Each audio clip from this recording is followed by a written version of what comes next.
তুমি তো আসতে পারবে মিটিং এ, তুমি কি সামনে মাসে কারোর উপরে কথা বলতে পারবে? আনমিউট করো, নিজেকে আনমিউট করো, তারপরে কথা বলো। হ্যালো, শোনা যাচ্ছে? শোনা যাচ্ছে না? আচ্ছা আপা, আমি তো আজকে ওই যে ফার্স্ট জয়েন করলাম অনলাইন মিটিংটাতে, তো আমি একটু মানে সবারটা একটু শুনি যারা আজকে প্রেজেন্ট করবেন।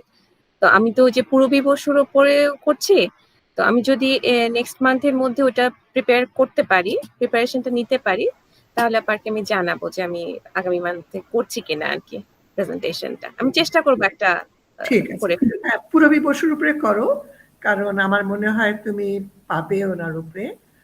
আর আমার কাছে ওনার বাংলা বইটা নাই, আমার কাছে ওনার শুধু ইংরেজি অনুবাদ আছে, বাট আশা করি তুমি ওনার উপরে পাবে। আর ওনার শর্ট স্টোরিজ এর একটা কালেকশন আছে আমার কাছে। আচ্ছা, তো আমি আজকে আমি আজকে যারা প্রেজেন্টেশন করবেন তাদের প্রেজেন্টেশনটা আমি একটু শুনি, তাদেরটা হয়তো আমাকে একটু হেল্প করবে আর কি আমারটা প্রিপেয়ার করতে। Very good, okay, thank you. আর মঞ্জু, তুমিও নিজের সম্বন্ধে যদি একটু বলো। আজ আমি জাস্ট একটু বলি যে জুবেরা আমাদের, যখন আমরা অ্যালিস মানরোর গল্পগুলো অনুবাদ করছিলাম, তখন জুবেরা কিন্তু আমার সঙ্গে একটা গল্প অনুবাদ করেছিল, and she was a very good translator. তো মনে যদিও আসতে পারেনি আমাদের মিটিং এ, কিন্তু মনে মনে আমি জানি যে গাথার মিটিং এ জুবেরা আছে। আছি, সব সময় আছি গাথার সাথে। আচ্ছা মঞ্জু, তুমি নিজের সম্বন্ধে একটু বলো, কারণ অন্যদেরকে তো আমরা সব চিনি, তোমাকে তো কেউ চিনে না। জাস্ট 2 মিনিট একটু কথা বলো নিজের সম্বন্ধে, কি কাজ করো, কি লেখা নিয়ে কি কাজ করো। তোমাকে আনমিউট করতে হবে, আনমিউট করতে হবে, আনমিউট করতে হবে মঞ্জু, আনমিউট করতে হবে।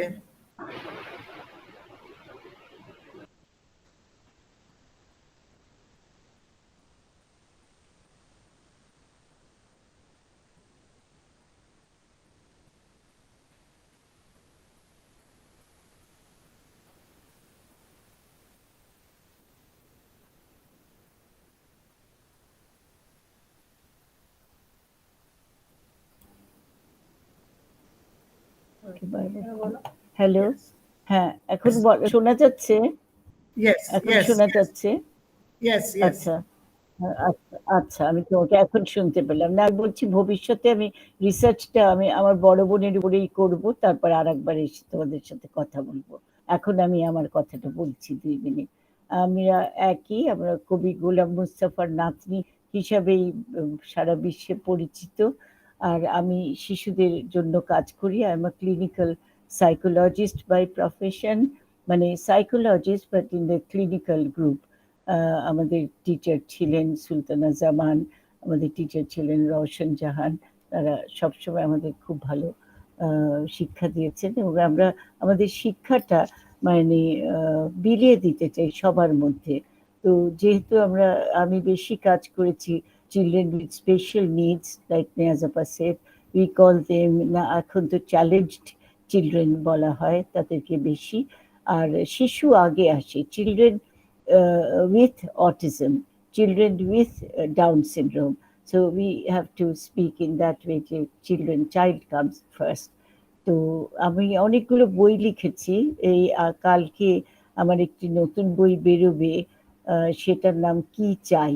সেটা আমি চিলড্রেন যারা মানে নতুন টিনেজার্স তাদের উপরে লিখেছি, টিনেজার্সদের উপরে এই প্রথম।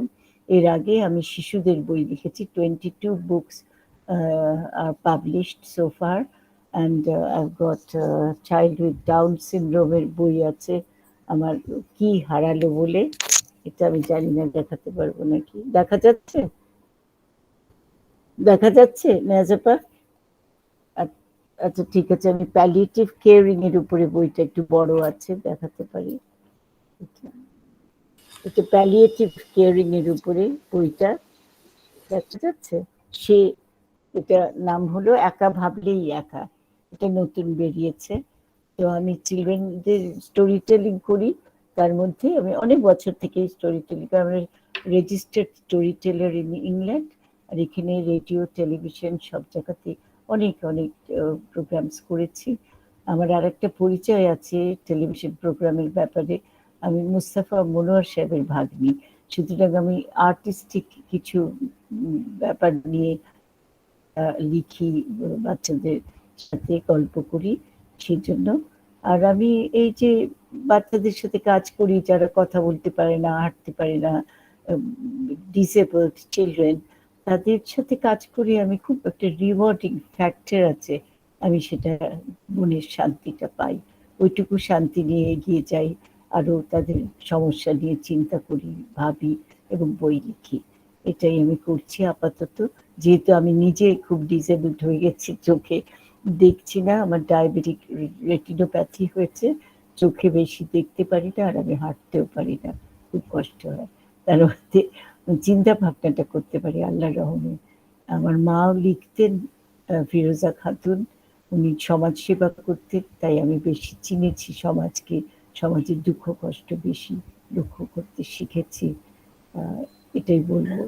আর যখন সময় হবে আমি তো সবার সাথে থাকলাম, কিছু বললে। হ্যাঁ, নিয়াজ আপনাকে ভালোবাসি।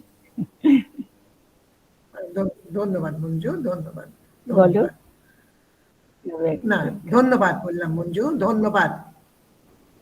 Thank you, thank you. এবার তোমার মাইকটা অফ করে দাও। আমি বই দিতে চাই, গাথা যদি থাকতো কিছু। না না, আমাদের কিন্তু নাই, আমাদের কোনো নাই, আমাদের ফিজিক্যাল কোনো জায়গা নাই যেখানে আমরা বই রাখতে পারবো। তো থ্যাংক ইউ মঞ্জু। এবার আমরা আমাদের মূল অনুষ্ঠানে চলে যাই। তো মার্জিয়া, আচ্ছা, অনেক ধন্যবাদ তোমাদের সাথে আমাকে নেওয়ার জন্য। মার্জিয়া, তুমি আরম্ভ করতে পারো, তারপরে রাজিয়া, তারপরে আমি। আর আমাদের সময় আছে 15 মিনিট নিতে পারো আলোচনা করার জন্য। Thank you. হ্যাঁ, জি, সবাইকে সালাম দিয়ে শুরু করছি। আমি আসলে উইমেন্স রাইটস প্রজেক্টের জন্য আমি 5 জনকে সিলেক্ট করেছিলাম। আমার আসলে 5 জনকে বিভিন্ন মিটিং এ প্রেজেন্ট করা হয়ে গেছে। আজকে লাস্ট আমি ঝর্ণা রহমান আপাকে করছি। তো আমার লেখাগুলাও মোটামুটি রেডি, সবগুলারই বই পেয়েছি, শুধু আমি যা বললাম শামসুন নাহারের বই, মাহমুদের বইটা পাচ্ছি না। তো হলে আমার মোটামুটি কাজটা আমার মোটামুটি শেষ হয়। সো আজকে আমি কথা বলবো ঝর্ণা রহমানকে নিয়ে। ঝর্ণা রহমান আপাকে আগে ধন্যবাদ জানাতে হবে, কারণ ওনার সাহায্য ছাড়া আমি এই কাজটা করতে পারতাম না। উনি অনেক হেল্প করেছেন আমাকে এই স্ক্রিপ্টটা রেডি করে দিতে। ধন্যবাদ ঝর্ণা রহমান আপা।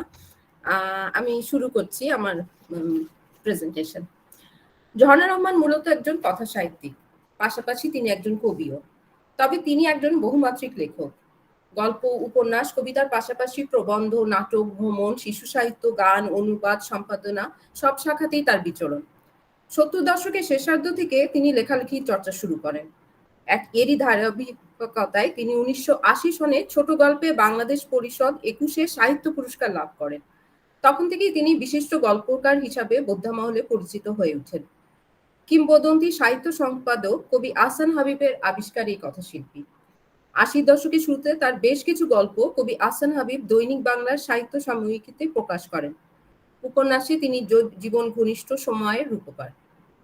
ঝর্ণা রহমানের জন্ম 28 জুন 1959 সালে ঢাকার নবদ্বীপ বসাক লেনে, প্রীতিগ্রাম কেওয়ার, মুন্সিগঞ্জ সদর। পিতা মোহাম্মদ মোফাজ্জল হোসেন, মাতা রহিমা বেগম। দশম শ্রেণীর ছাত্রী থাকাকালীন 1973 সালে তিনি আবু মোহাম্মদ সাইদুর রহমানের সাথে বিবাহ বন্ধনে আবদ্ধ হন। বিয়ের পরে তিনি পড়াশোনা অব্যাহত রাখতে মানিকগঞ্জে শ্বশুরবাড়িতে স্থানীয় কলেজে ভর্তি হন। তিনি ঢাকার আদর্শ গার্লস হাই স্কুল থেকে 1974 সনে মাধ্যমিক, ঢাকার সরকারি তিতুমির কলেজ থেকে 1976 সনে উচ্চ মাধ্যমিক, মানিকগঞ্জ সরকারি দেবেন্দ্র কলেজ থেকে 1980 সনে বাংলা ভাষা ও সাহিত্যে স্নাতক এবং ঢাকা বিশ্ববিদ্যালয়ের বাংলা বিভাগ থেকে 1981 সনে স্নাতকোত্তর ডিগ্রি লাভ করেন। ফলাফল প্রকাশের পরপরই 1984 সনে তিনি বীরশ্রেষ্ঠ নূর মোহাম্মদ পাবলিক কলেজের বাংলা বিভাগে যোগদান করেন এবং দীর্ঘ 35 বছর চাকরি শেষে বিভাগীয় প্রধান হিসাবে 2019 সনে অবসর গ্রহণ করেন। বর্তমানে তিনি অগ্রসর বিক্রমপুর ফাউন্ডেশনের যুগ্ম সাধারণ সম্পাদক। এছাড়া তিনি বহু সাহিত্য সাংস্কৃতিক সংগঠনের সাথে ঘনিষ্ঠভাবে যুক্ত আছেন। সাহিত্য চর্চা ও শিক্ষকতার পাশাপাশি তিনি একজন সঙ্গীত শিল্পীও। তিনি বাংলাদেশ বেতার ও বাংলাদেশ টেলিভিশনের নিয়মিত কণ্ঠশিল্পী ও তালিকাভুক্ত গীতিকার। স্বকণ্ঠে গাওয়া স্বরচিত আধুনিক ও দেশাত্মবোধক গানে 2টি ইউটিউব অ্যালবাম রয়েছে তার। শিগগিরই প্রকাশিত হবে রবীন্দ্রসঙ্গীতের অ্যালবাম। এছাড়া শিশু কিশোর মনন ও চেতনা বিকাশের নানা রকম কার্যক্রমের সাথে তিনি একনিষ্ঠভাবে যুক্ত। ঝর্ণা রহমানের কথা সাহিত্য জীবন বাস্তবতার সূক্ষ্ম পরিচর্যা, নান্দনিক নির্মাণ শৈলী ও সমৃদ্ধ সাহিত্য ভাষার কারণে স্বতন্ত্র মাত্রার দাবিদার। তিনি বিশদ বিবরণের ভেতর দিয়ে সমাজ ও ব্যক্তি মানুষের নানা সংকট উন্মোচন করেন। তার আখ্যান রীতি এবং বর্ণনা শৈলী যেমন স্বতন্ত্র তেমনি উপভোগ্য। ভাষা ব্যবহারে অত্যন্ত দক্ষ এই লেখক তার কথা সাহিত্যে নির্মাণ করে চলেছেন স্বতন্ত্র স্বরের একটি শ্রীমণ্ডিত বলিষ্ঠ গদ্যশৈলী। মানুষ আর সমাজকে নিবিড় দৃষ্টি দিয়ে দেখেন তিনি। অসাধারণ পর্যবেক্ষণ ক্ষমতা তার। দেশপ্রেম, মুক্তিযুদ্ধ, স্বাধীনতা, মাতৃভাষা, নারী জীবনের দুঃখ বঞ্চনা তার সাহিত্যের বিষয়। সমাজ বাস্তবতার নিখুঁত চিত্রায়নে লেখকের গভীর জীবন দৃষ্টি, রাজনীতি সচেতনতা, সমাজতান্ত্রিক বিশ্লেষণ অন্যতম উপাদান হিসাবে কাজ করে। নারী পুরুষের সম্পর্ক, নারী জীবনের অন্তর্গত বেদনা তার সাহিত্যের প্রধান বিষয় হলেও তিনি দেশজ ও সামাজিক প্রায় প্রতিটি অনুষঙ্গকে তার সাহিত্যের বিষয় করে তুলেছেন। শিল্পরীতির নিরীক্ষা, জাতুবাস্তব পরিচর্যা এবং অন্তর্বয়ন তার কথা সাহিত্যকে নতুনতর মাত্রা প্রদান করে। তার লেখা অনেক গল্প ও কবিতার ইংরেজি অনুবাদ দেশে এবং বিদেশের নানা পত্রপত্রিকা ও গুরুত্বপূর্ণ সাহিত্যের সংকলনে প্রকাশিত হয়েছে। ইংরেজি ছাড়াও তার লেখা নেপালি, হিন্দি ও শ্রীলঙ্কা ভাষায় অনুদিত হয়েছে। গল্প, উপন্যাস, কবিতা ও অন্যান্য মিলিয়ে এ পর্যন্ত ঝর্ণা রহমান লিখেছেন 50টিরও বেশি মৌলিক বই। এছাড়া কয়েকটি সম্পাদিত গ্রন্থ রয়েছে তার। তিনি পরাণ কথা ও ত্রৈমাসিক অগ্রসর বিক্রমপুর নামে 2টি ছোট কাগজ সম্পাদনা করেন। তিনি প্রকাশনা প্রতিষ্ঠান যুক্ত পরিচালিত মুক্তিযুদ্ধে জনমানুষের স্মৃতি সংরক্ষণ প্রকল্প জনগল্প 71-এর সম্পাদনা পরিষদ ও নির্বাচক মণ্ডলীর সদস্য। তিনি বহুবার সার্ক সাহিত্য উৎসব সহ বিভিন্ন আন্তর্জাতিক সাহিত্য সম্মেলনে অংশগ্রহণ করেছে। উৎসব জার্নাল সমূহে তার অনেক লেখা প্রকাশিত হয়েছে। তার উল্লেখযোগ্য কয়েকটি বইয়ের নাম করব আমি এখন। তার কিছু গল্পগ্রন্থ: স্বর্ণতরবারি, অগ্নিতা, কৃষ্ণপক্ষের উষা, পেরেক, জাদু বাস্তবতার 2 সখী, বিপ্রতীপ মানুষের গল্প, বিষ পিঁপড়ে, তপতির লাল ব্লাউজ, আয়না নামি, জলপরি ও নুহের নৌকা, সমাধি প্রাঙ্গণে 2 বোন। কয়েকটি উপন্যাসের নাম করব: পিতলের চাঁদ, কাক জ্যোৎস্না, ভাঙতে থাকা ভূগোল, যুদ্ধদিনের নীল খাতা।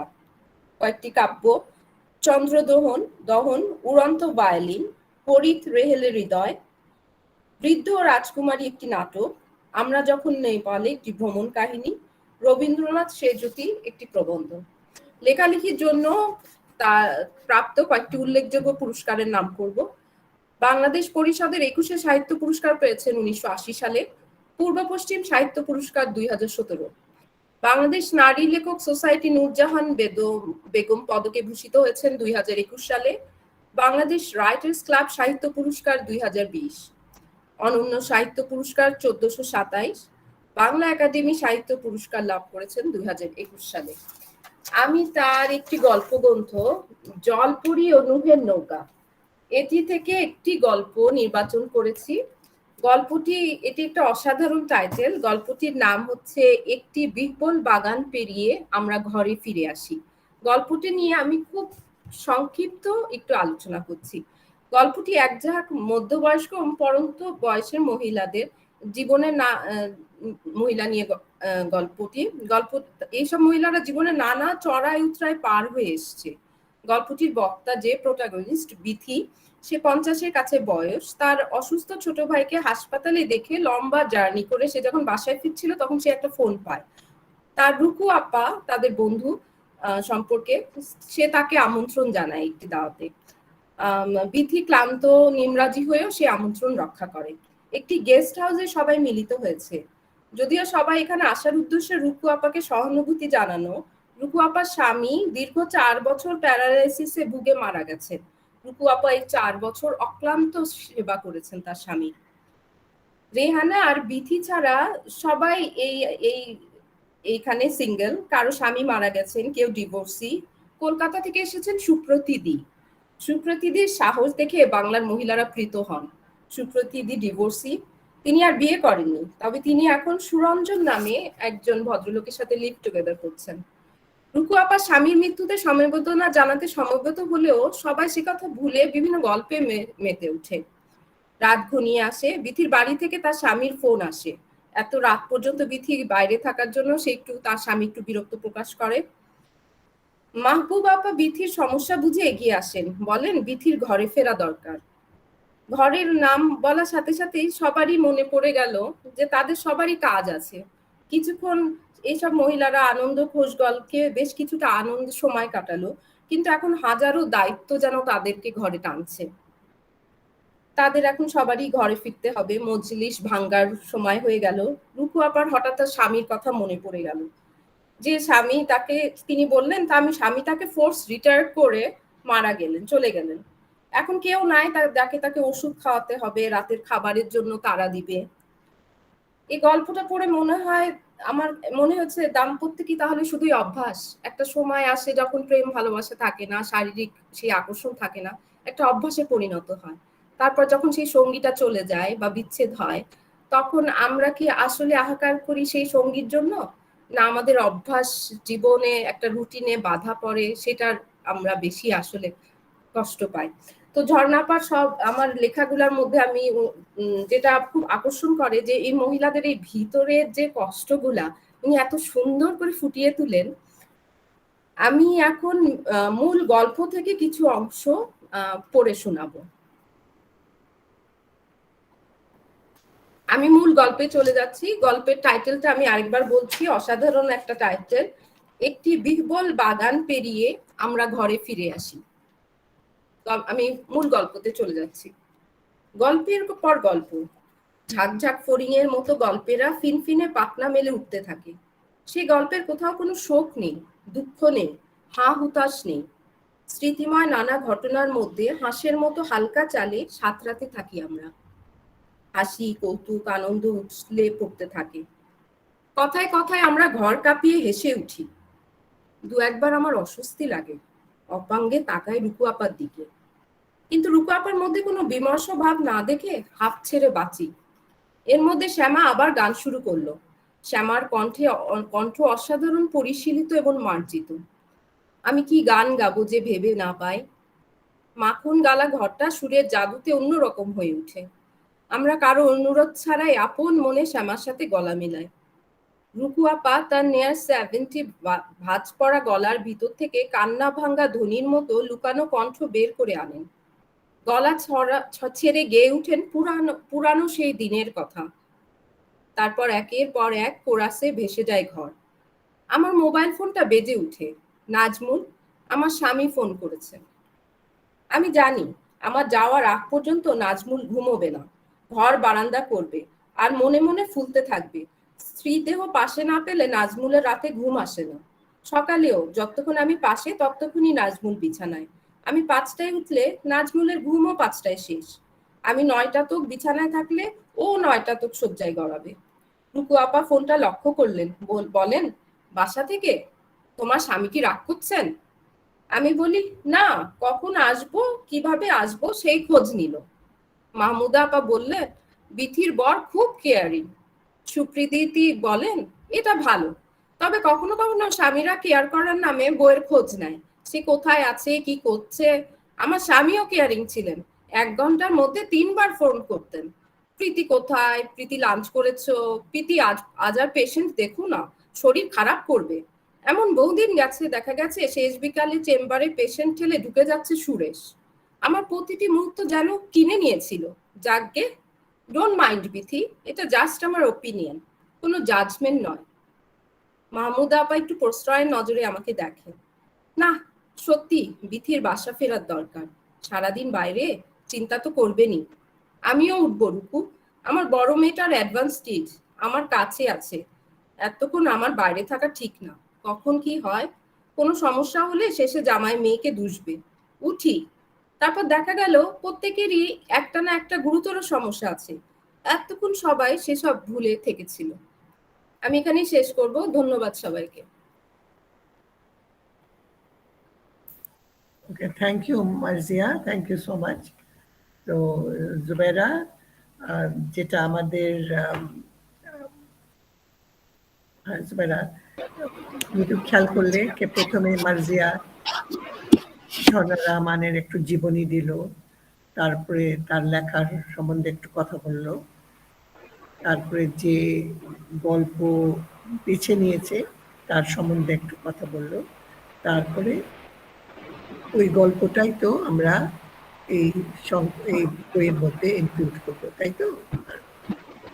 যেটা আমি জানি না তোমার জীবনীতে ওয়ার্ডস কত ছিল।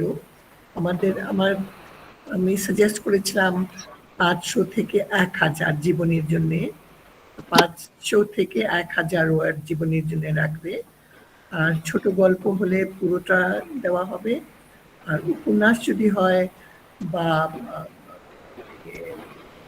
জীবনী যদি হয়, আত্মজীবনী যদি হয়, তখন হয়তো 4-5 প্রিন্টেড পৃষ্ঠা একটা, মানে একটা গুরুত্বপূর্ণ একটা অংশ থেকে।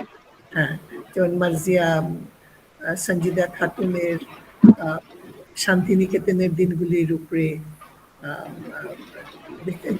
ওই বইটা বেছে নিয়েছে, তো ওখান থেকে সে একটা অংশ দেবে, যেটা তার লেখার ধরন ওটা ফুটে উঠবে। তো আশা করি যে তুমি মার্জিয়া নিয়ে থেকে একটু ধারণা পেয়েছি। পেয়েছো। তো thank you Marzia, you are very organised.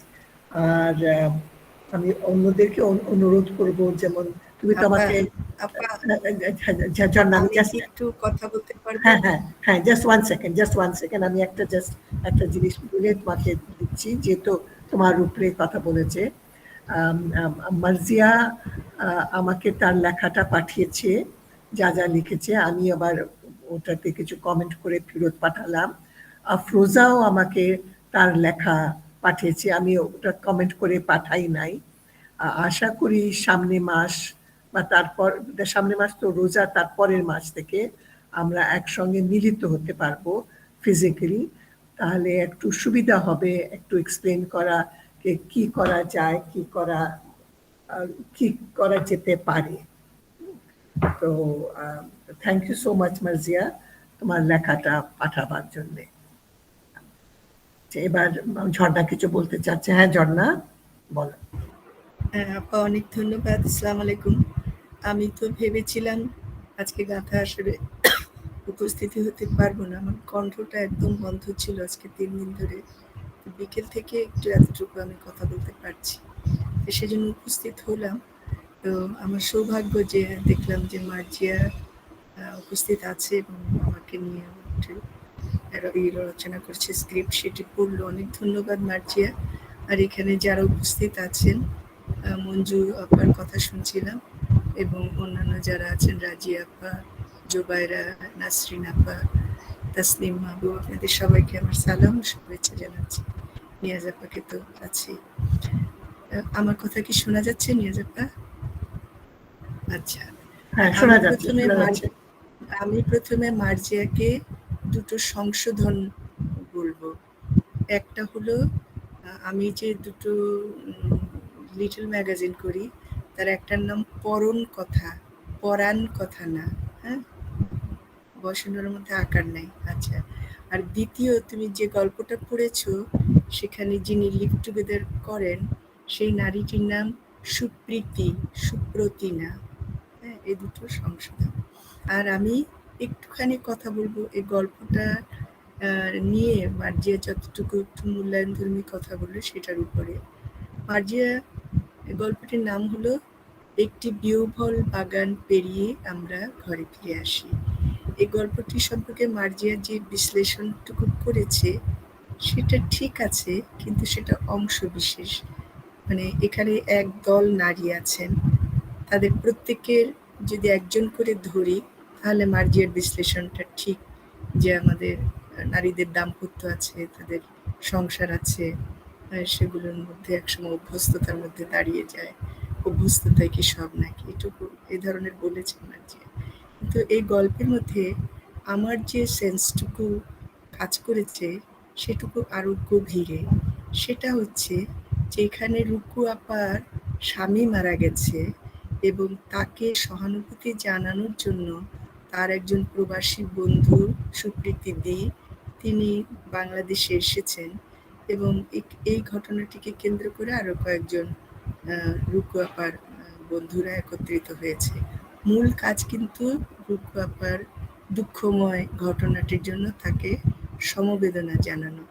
কিন্তু দেখা গেল যখনই এই মধ্যবয়সী কয়েকজন নারী একত্রিত হয়েছে তখন কিন্তু স্বয়ং রুকু আপা সহ সেই দুঃখের ঘটনা বা স্বামী মারা গেছেন ওটুকু কিন্তু ভুলে গেছে। তারা তাদের জীবনের তাদের অজান্তেই তাদের মনের মধ্যে ঢেকে রাখা আনন্দগুলো, উচ্ছ্বাসগুলো, যেগুলি নানান দায়িত্ব, সংসার, সন্তান, স্বামী, সামাজিকতা, জীবনের নানান দায়িত্বের চাপে নারীদের হৃদয়ের সেই একেবারে উচ্ছ্বাস যেটি, স্বতঃস্ফূর্ততা যেটি, সেটি সবসময় ঢাকা পড়ে থাকে, আটকা পড়ে থাকে এবং একটা পরিবেশ পেলে তখন দুঃখকে অতিক্রম করে ভেতরের সেই সাবলীল নারী, আনন্দময়, উচ্ছ্বাসময়, যারা গল্প করতে পারে, গান করতে পারে, কৌতুক করতে পারে, হাসাহাসি নেচে পর্যন্ত ওঠেন। রুকু আপা দেখা গেছে তিনি এক একজনকে খাবার বিতরণ করছেন নাচের ভঙ্গিতে, প্লেট নিয়ে নিয়ে তিনি নেচে নেচে দিচ্ছেন। এই যে জীবনের একটা মৌলিক বিষয়, এই জিনিসগুলো আমরা কৃত্রিমভাবে নারীদের জীবনে এটাকে চাপা দিয়ে রাখা হয় এবং উপযুক্ত সুযোগ পেলে সেটি কিন্তু বের হয়ে আসে। তখন স্বামীর প্রয়াণও কিন্তু তুচ্ছ হয়ে ওঠে। এরকম একটি জীবনবোধ আমি এখানে তুলে ধরতে চেয়েছি। এটুকুই আমার বলার। আপা, শোনার জন্য অনেক ধন্যবাদ। আশা করি মার্জিয়া আরেকটু বিশ্লেষণ করেন। থ্যাংক ইউ ঝর্ণা। তোমার যদি গলা কিন্তু খারাপ থাকে কথা বলবে না, কারণ যারা গান করে আর যারা পড়ায় মাইক ছাড়া তাদের কিন্তু প্রায় গলার প্রবলেম হয়। আমার মনে আছে একবার উনি মারা গেছেন, প্রফেসর এহসানুল হক, উনি আর আমি এক রুম শেয়ার করতাম। একদিন উনি ঢুকেছেন, আমি ওনাকে সালাম দিলাম, উনি উত্তর দিলেন না, উনি একটা কাগজে একটা লিখে উত্তর দিলেন। তখন আমি খুব হেসেছিলাম যে মানুষের এরকম অবস্থা হতে পারে, কথা বলতে পারে না।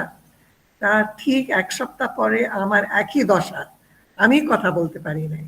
তারপরে আমি বুঝলাম কি যদি ওরকম গলা খারাপ থাকে আর একবার দুইবার যদি হয়, তাহলে নেক্সট টাইম যদি গলা খারাপ থাকে তাহলে খুব সতর্ক থাকতে হয়। শুধু ওই লেখার মাধ্যমে নিজের কথা বলতে হয়। এনে ভালো থেকো জান্না, গলাটা আশা অনেক বেশি কথা বলেছো, এখন তো খুব বেশি কথা বলার কথা না তোমার, তুমি তো এখন তো পড়াচ্ছ না। Anyway, thank you Janna, thank you so much. আর থ্যাংক ইউ মার্জিয়া, আরেকবার তোমাকে অনেক ধন্যবাদ দিই। আর এবার আমি রিকোয়েস্ট করবো, তাসনিম এসছে, তাসনিম তুমি কি আমাদের যে একটা লিস্ট আছে ওখানে কারোর উপরে লিখতে পারবে? তুমি কি মনে করো Tasnim?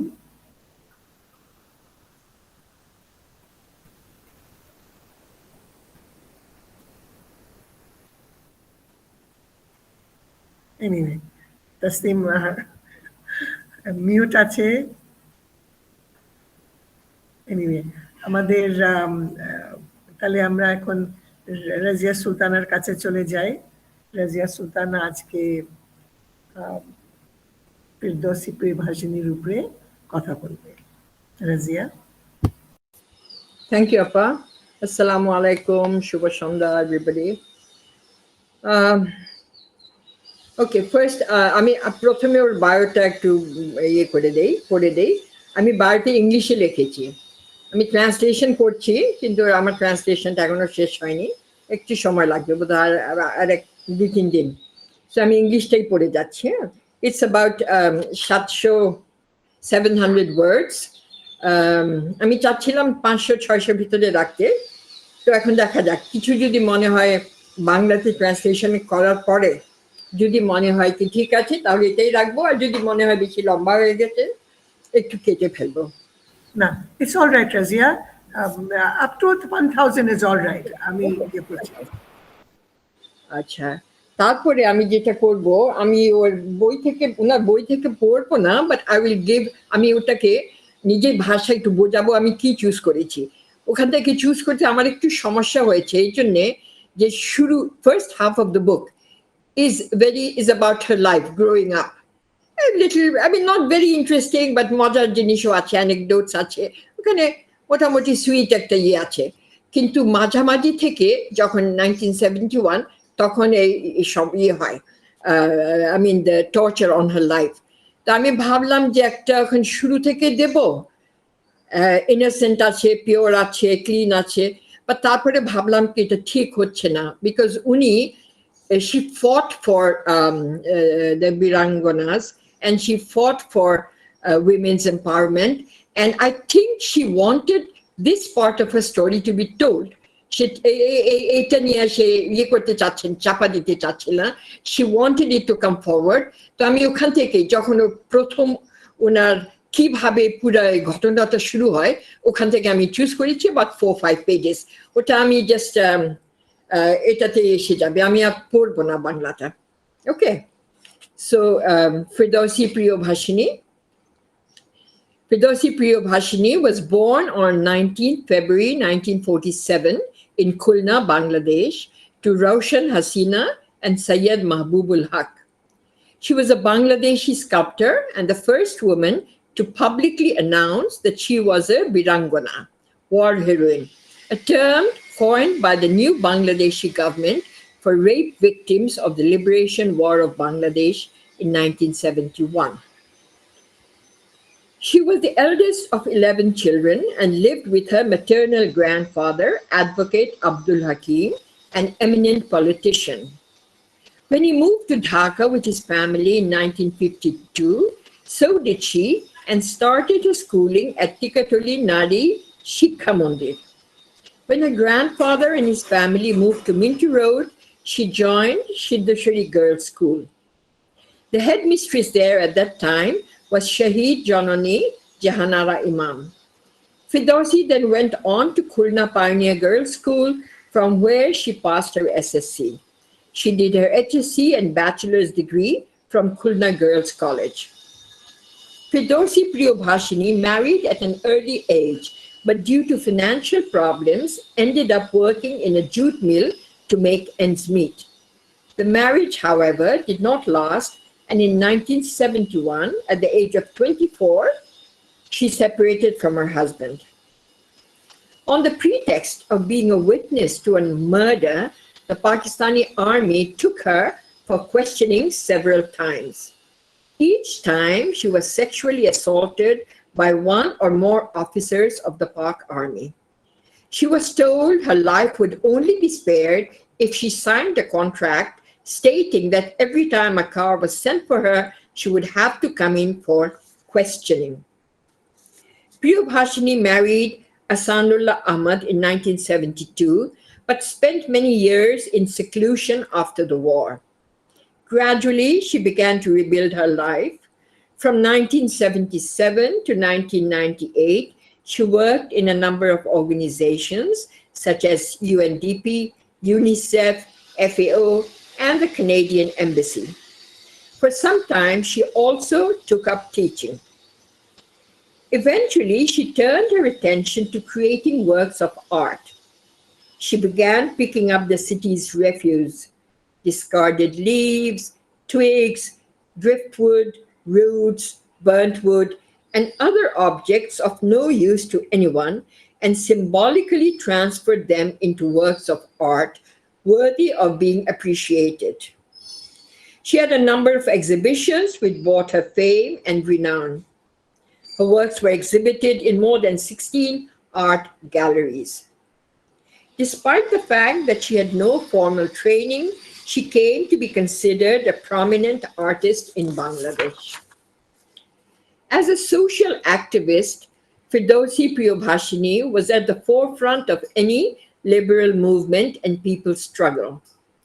when the Ekatturer Ghatak Dalal Nirmal Committee was formed through a civic initiative under the leadership of the late Jahanara Imam to try war criminals, Firdausi was at its center and helped gather evidence against the killers and collaborators to eventually bring them to justice.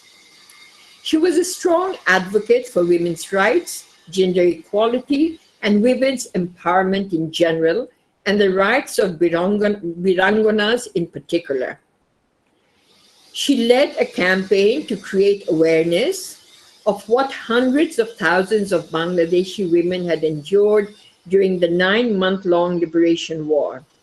In 2000, at the Tokyo Tribunal, a people's tribunal organized by Asian women and human rights organizations, she explained why she decided to speak up. I saw, open quotations, I saw that the history of the liberation war was being altered and the torture of women was being forgotten. And I decided I will speak up. If I speak of my experiences, a space will open up, women will learn how to fight, close quotations. She won a number of awards, the Independence Day Award in 2010, the Chandranath Padak, and the Ananya Shishya Padak, among others. She was also given a Hero Award by the Reader's Digest magazine and the Human Rights Award by Manobadhikar Sangstha. Priyobhashini published her autobiography, Nindito Nandan, in 2015. Her style of writing is simple and clear, peppered with anecdotes of everyday events. But it is not just a story of her life, it is also a historical document of the birth of Bangladesh and a chilling reminder of the torture, rape, and killing that was perpetuated on civilians by the Pakistani armed forces in 1971. Her last years passed in painful circumstances due to physical problems as well as financial instability. She passed away on 6 March 2018, leaving behind her 3 sons and 3 daughters. That's her biography. If you think there are bits that are sort of like unnecessary or too long, I can cross those out. But I mean, this is personal. I did meet her on a number of occasions. First time I met her was in 2006, I think. I'd come to Bangladesh from while I was doing my PhD, and I was very interested to do something about her because I'd heard of her. And I met her, we went for lunch. But, you know, she seemed a bit distracted. She wasn't able to tell me much. And she said, "Aro boshte hobe, ami to eguli shop shobaike bolechi." So I understood maybe she didn't want to be reminded so much. So I left it at that. Then later on, when I came back to Bangladesh, 2008, I met her. I went to her exhibitions a couple of times. I've been to her house, and I found her a very interesting person, not because of what, well, obviously because of what had happened to her, but also the fact that she chose to, you know, that it's very symbolic that she chose to work with things that were discarded, that were refused, that we tread underfoot. Driftwood lies in the beach, nobody cares. It's like worthless. And she takes those, she used to take these and put it in such a way that they were works of art, and people, and during some of the exhibitions which I went to, people were actually collecting them to put in their living rooms. And I thought it's very symbolic that, you know, it's almost like a parallel to the story of the Virangonas, that they are discarded, they are uncared for, they are not looked, but each of them has a story to tell. Each of them has a life. Each of them is a part of the liberation war. And we don't want to, you know, we don't want to look at it because it sort of upsets us that this happened and, you know, we don't know what to do because it didn't happen to us. But they are little jewels in their own way. They have their own lives, own stories. So una profession tamar mone holo uni jeta she's not an artist. She has no qualification artist-wise, but she has an eye for beauty. And she picked those up. And আমার এটা খুব লাইফটাই খুব symbolic মনে হলো কি perhaps she was trying to show something to the world. কি তুমি যেটা মনে করো আবর্জনা, যেটা মনে করো refuse and discarded, এটাতে কিন্তু অনেক ভ্যালু আছে. You have to look at it with the proper eye. আমার সেই জন্য আমার ওনার লাইফটা আমাকে খুব ইন্টারেস্টিং মনে হলো. আর যে অংশটা আমি চুজ করলাম এটা হলো বইয়ের মাঝামাঝি থেকে. এখানে she happens to be witness to a murder. ওনার চোখের সামনে একটা রাত্রেবেলা একটা মোটরসাইকেলে এসে একটা লোককে মারা হয়, who she knew, and this man had said something against the liberation war. তো ওকে মেরে ফেলা হলো, and she happened to see it. কিন্তু এই এক্সকিউজে, এই অজুহাতে ওনাকে ডাকা হলো, গাড়ি পাঠানো হলো, you are witness to a murder and we have to question you. আর এটা একবারই হবে না, কয়েকবার, 1 মাস লাগবে কোয়েশ্চেনিং। বললো কি 1 মাস কেন লাগবে, এটা তো আমি তো দেখলাম, আমি তো ওখানে ছিলাম না। বলে না, এটাতে 1 মাস লাগবে, আর যখনই গাড়ি পাঠানো হবে আপনাকে আসতে হবে, না হলে আপনার জীবনের নাই। I mean, we cannot guarantee your life. This is in her book. This is according to her. I'm quoting. So that's the first time the car, and they wanted to give her an apartment, a very nice apartment, and she said, "Eta to amar jogyo na, ami ja level e achi, ami to apartment er jogyo na." And they said, "No, it's all right. We want you to be safe. We want you to be secure." Kintu eta emon holo ki first time she came, chai jonne a Pakistani officer, he called her over for tea, and he was very nice with her. Kintu ei hotat kore oi nice er bhitore or ugly chahrata dekha gelo, and he attacked her, and there was no way for her to protect. And tarpore gari pray pathano hoto, and she would have to come, and she would be sexually abused or raped by one or more of the officers, and it continued, and she had to endure it because what could she do? The other thing is that pore স্বাধীনতার পরে এটা একটু controversial হয়ে গেল। অনেকে এমনও বললো যে she could have protested, she could have fought back, but এটা তো এখন আমরা তো ওখানে ছিলাম না, আমরা জানি না। সো আমি বায়োগ্রাফি নিতে আমি 5-7টা সোর্স ইউজ করেছি, বই এবং আর্টিকেলস। হিমেলে একটা বড় আর্টিকেল আছে, তারপরে সলিল ত্রিপাঠী আর্টিকেল আছে। আমি এগুলি ইয়ে করে to try to be objective. Text obviously ওনার বই থেকে নিয়েছি, because that is her writing. Her writing আমি বলবো না সাংঘাতিক কিছু, এই জন্য আমি এটাকে বেশি কিছু বলিনি। She was not a writer, very frankly. She was not a writer, but she wrote this.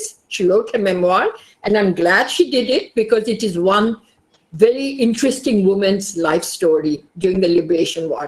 এভাবে যদি সবাই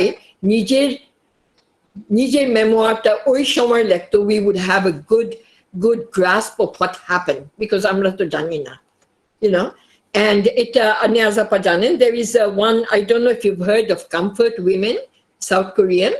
তো রিসেন্টলি না 2 বছর আগে একটা কি বলে এটাকে গ্রাফিক novel but কার্টুনের মতন গ্রাফিক novel বের হয়েছে, called Grass. And it is the story of one of these comfort women who have survived. ওরা কিন্তু মারা যাচ্ছে 45-এ, ওরা যখন 42-45-এ ওরা তখন 14-15-16 বছরের। So gradually they're dying, and ওদের against অনেক কিছু অত্যাচার হয়েছে, including their own government শেষে টাকা নিয়ে নিল from Japan, and the money did not go to them. They were not consulted. তো ওদের মনে অনেক দুঃখ আছে। তো এটা যেহেতু স্টোরি আমি তো অনেক অল্প জানি, কিন্তু ওই গ্রাস পড়ার পরে, and আমি ওটা ক্লাসে পড়াই, অনেকে I feel that as a woman, as somebody who at least from the liberation war, who is a Bangladeshi, I think her story needs to be told. সেই জন্য আমি স্পেশালি ওনাকে চুজ করলাম, যে ওনার রাইটিং হতে পারে সাংঘাতিক কিছু না, but her life story is interesting, and I think this is something that future generations need to keep hearing. এটা চুপ করে থাকলে হবে না, রেপ দেখে আমরা শুনবো না, লিখবো না, এটা no, it needs to come out. People need to remember কি হয়েছে তখন আমাদের সাথে। ওকে, তো সেই জন্য আমি চুজ করেছি। Thank you, Razia. Thank you very much. So you didn't read the bit from her book. That's all right. I'm practicing আমার এত ফ্লুয়েন্ট হয়নি, এই জন্য আমি পড়িনি। বাট আমি একটু অনুরোধ করবো কয়েকটা জিনিস। একটা হচ্ছে যে যেমন আমিও তো ইংরেজিতে লিখবো, আমি ওটা নিজে ট্রান্সলেট করতে পারবো না ইন্টু বাংলা। তো আমি একজনকে রিকোয়েস্ট করলাম একটা অনুবাদকের নাম দিতে। তো আমি একজনের নাম আর ফোন নাম্বার পেয়েছি। তো যদি কেউ ইংরেজিতে লেখে আর ওটা বাংলাতে অনুবাদ করতে চায়, একটু পয়সা দিতে হবে। আমার সঙ্গে যোগাযোগ করলে আমি ওই ফোন নাম্বারটা দিব। আর পয়সা কোথায় থেকে? হ্যাঁ রাজিয়া বলো। আপা, আমিও বাংলা ট্রান্সলেশন, বাংলা লেখা আমার খুব সমস্যা আছে, কিন্তু কম্পিউটারে গুগলে if you go, there is this app or ঠিক না, it is there, you put in the English and the Bangla comes out. No, it's not just words, Bangla comes out, and আমাদের spoken Bangla তো good enough, আমরা যখন পড়ি আমরা বুঝতে পারি কোনটা ভুল কোথায়। So you get the standard and then you can edit that Bangla. It is one, unfortunately I just discovered it a few days ago, না হলে আমি এটাই বাংলাতে করে নিয়ে আসতে পারতাম। এটা কমপ্লিট আমাকে যা দিয়েছে, I was so happy with the translation. I was like, oh my God, I wish I had known before this. So it is there. But করার পরে you can't take it as is. You have to edit a bit. But you have written it in English. So when the Bangla comes out, you read it, you can edit it. So it's a very easy way, and of course it helps me with my Bangla. So I'm happy to do it. এটা আমি করে আপনাকে দেখাবো, আপনি দেখেন কেমন হয়। Okay, thank you. I didn't know about that because I thought that the Google app translation app was terrible anyway. That is terrible. But this is something else. It's not an app. It is Google. I mean, sentence that translate into Bangla, and immediately it goes into that mode. And then you just type down the English words, as it is. For example, as a social activist, ওখানে বাংলা লেখাতে, বাংলা স্ক্রিপ্টে বাংলাতে এসে যায়। It's just wonderful. That's fantastic. Anyway, okay, so that's taken care of. The other thing is, okay, যেটা আমি request করবো, যেমন last time Nigar Sultana নয়ন রহমানের উপরে কথা বলেছিল, জ্যাকি কবির লেলা সামাদের উপরে কথা বলেছিল, নুরুন আক্তারও বলেছিল। আমি তখন বোধহয় I was not well, আমার অসুস্থ ছিলাম, আমি ছিলাম না। তো এদের লেখাটা কিন্তু আমি পাইনি। তো আমি রিকোয়েস্ট করবো কে রাজিয়া, তুমি যদি আর লিখেছো, তুমি ইংরেজিতে লিখেছো, ফাইন। আর আমার মনে হয় না দ্যাট এটা খুব বেশি লম্বা করেছো, ইট ইজ পারফেক্টলি অলরাইট। আমি যা শুনেছি ওখানে কিছু পারতি, ইট ইজ পারফেক্টলি অলরাইট। তো আমাকে যদি পাঠিয়ে দাও ইমেল করে, তাহলে হবে কি, আমি কালেক্ট করে আমি দেখবো কি আমার কাছে কত আছে। বিকজ আমরা যেমন ফর এক্সাম্পল পারভিন আক্তার, সে নামটা যে ভুলে যাচ্ছে, ফটোগ্রাফার আমাদের ছিল, নামটা ভুলে যাচ্ছে, আফরোজা পারভিন না, আমাদের ফটোগ্রাফার আফরোজা পারভিন না, আমাদের ফটোগ্রাফার, আমাদের যে ছবি তুলতো মহিলা ফটোগ্রাফার, ওর নামটা ভুলে যাচ্ছি। Just a minute.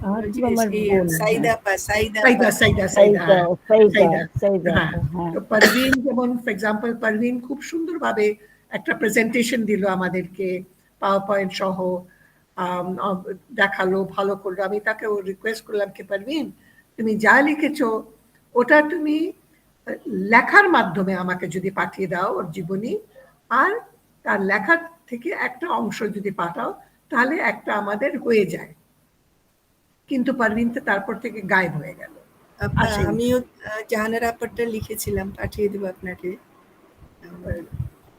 বইয়ের অংশ আপনাকে পাঠিয়েছিলাম, জীবনীটা পাঠিয়ে দেবো, পড়েছিলাম। তুমি কি আজকে তো কথা বলবে না? আজকে কথা বলতে চাও? না, ওটা হয়ে গেছে।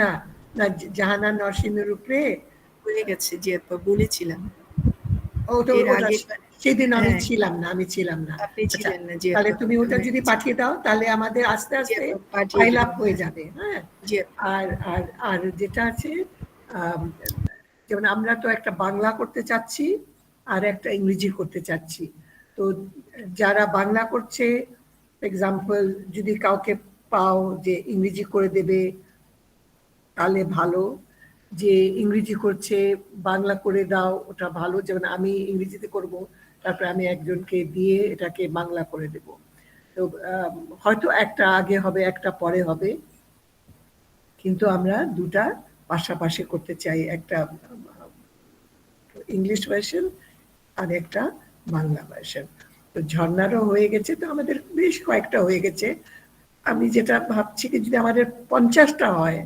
তাহলে ভালো আর আমি শুধু মডার্ন চাচ্ছি না আমি একটু পুরনো কালের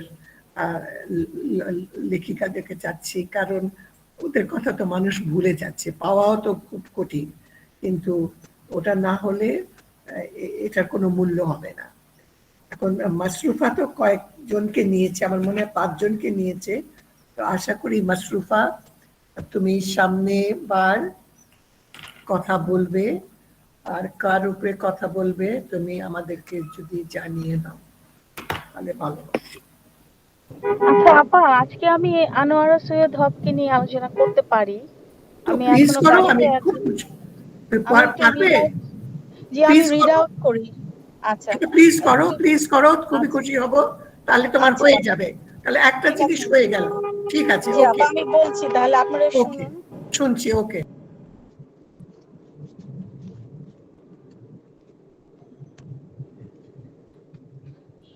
Anwara Syed Haq, born in 1940, a psychiatrist by profession, is an eminent Bengali writer from Bangladesh. She is primarily known for her role in Bangla fiction and non-fiction. She received the prestigious Ekushe Padok in 2019 for her achievements in Bangla literature and Bangla Academy Award in 2010, Ononno Sahitya Puruskar and Academy Puruskar, Shishu Academy Puruskar, to mention a few significant awards from many others. Born into a small town Orthodox family in Jeshore, Anwara Soyad Haq dreamt of becoming a writer as a young girl and wished to study English literature at university, but rarely had the chance to read literature in school and had to dedicate all her time to fulfill her father's wish to become a doctor. After she completed her school and college education from Jeshore, she moved to Dhaka to study at the Dhaka Medical College and received her MBBS in 1965. From 1973 to 1982, she lived in the UK to pursue her graduate studies in psychiatry. As a professional psychiatrist, she served at the Pakistan Air Force before the independence of Bangladesh, Dhaka Medical College, and currently works at Burdham. She was married in 1965 to another foremost writer of the country, Syed Samsul Haq, known as an ambidextrous writer from Bangladesh, has passed away in 2016, and they have a son and a daughter together. Her son is an IT expert and a budding writer, and her daughter is a school teacher abroad. Anwara Syed Haq is a noted prose writer, and her genres are diverse that ranges from 8 collections of short stories, 25 novels, 3 volumes of autobiography, 2 volumes of uh, travelogue, 8 collections of essays, and 3 volumes of poetry. Her contribution to children's literature in Bangla literature is immense, and she has published more than 40 young adult fiction to her credit. Anwar Soyed Haq's writings began appearing in daily newspapers like Shongbad, Ittefaq, and Shachitru Sondhani from the 50s. Her fictional background for plot development is usually set in rural and provincial towns and contemporary urban life in Dhaka and even cosmopolitan London, where she lived lived many years, lived for many years. Her characterization covers a wide array of class, creed, race, age, and gender, and renders a deep psychological treatment that grabs the reader's mind and mind with suspense and unexpected end of plot development. Hawke's short stories are gripping narratives and includes detailed description of nature that portrays the inner scape of her characters and the plots of her fiction constitutes the complexities of human relationships, of man and woman, of children, parents, and siblings, problems of women in general, love and friendship, and the war of independence. Some of her best known short stories in Bangla fiction include Helal is on his way to meet Reshma, Annihilation, and Paruli's Flying Episode, in which Hawk exemplifies her stalwart storytelling skills by mingling stream of consciousness, psychological tension, trauma, and magic realism in her narrative style. After this, this is just a draft. I need to work on it.